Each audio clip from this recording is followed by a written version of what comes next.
Halo bos, jumpa lagi dengan channel Umar Pasa. Pada kesempatan kali ini admin akan sedikit membahas tentang model kancing jin dan juga cara pemasangannya.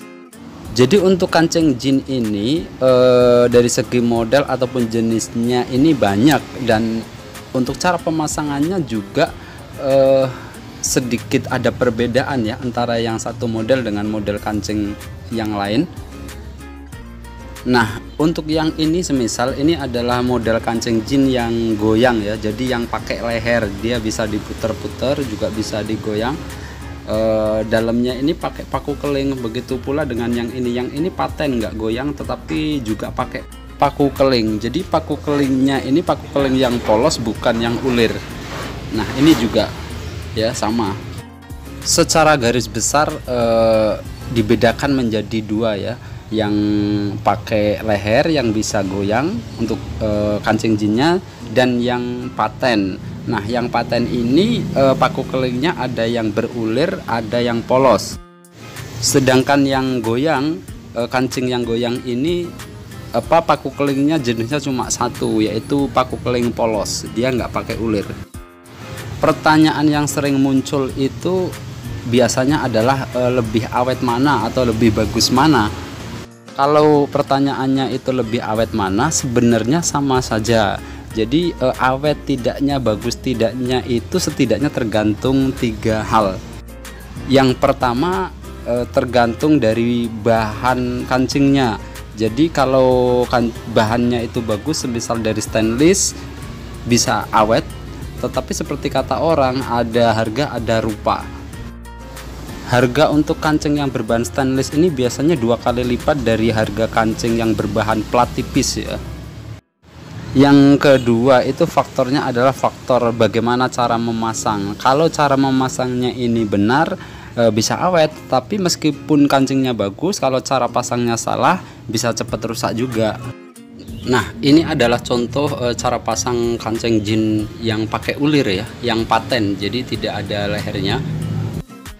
Untuk pemasangan yang ulir ini sebenarnya lebih mudah, tetapi pada waktu memasang kancing ini pesan aja ya dari admin, cara mukulnya ini jangan keras-keras. Kenapa?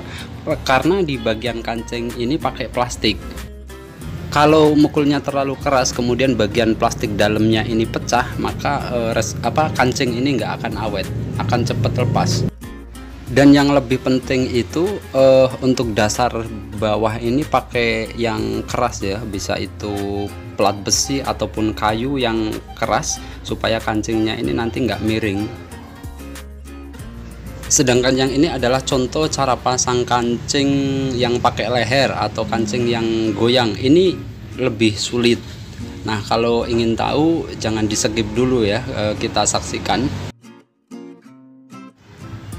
Jadi perbedaan kancing yang paten tadi dengan yang goyang ini adalah pada waktu cara memukul atau cara memukulnya ini beda. Jadi kalau yang tadi ulir itu karena dalamnya bahan plastik, kita mukulnya pelan, tetapi kalau ini karena paku keling polos, kita mukulnya harus agak keras. Kenapa? Biar nanti bagian ujung paku keling ini dia bisa melebar dan bisa nyantol.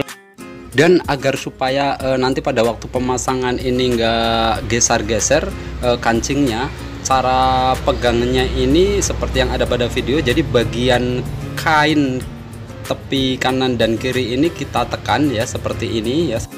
Tujuannya agar kancing ini bisa tegak, biar nggak miring. Kalau miring nanti pada waktu dipukul dia akan rusak bagian lubang tepinya.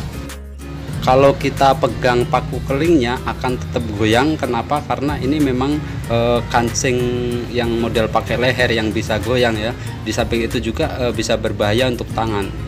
Dan admin akan lanjut tadi tentang faktor tentang awet tidaknya kancing itu tergantung 3 faktor. Yang ketiga adalah kalau celana ini terlalu ketat ataupun bagian pinggang ini kurang besar kemudian dipaksakan dipakai, maka kancing ini akan mendapat tekanan yang besar dari bagian perut sehingga dia jadi mudah rusak atau jadi mudah lepas. Mungkin itu saja yang bisa admin sampaikan, mudah-mudahan ada manfaatnya. Yang subscribe mengucapkan banyak-banyak terima kasih, yang nggak subscribe juga nggak apa-apa, yang penting jangan lupa untuk berbagi pada keluarga, teman, ataupun saudara.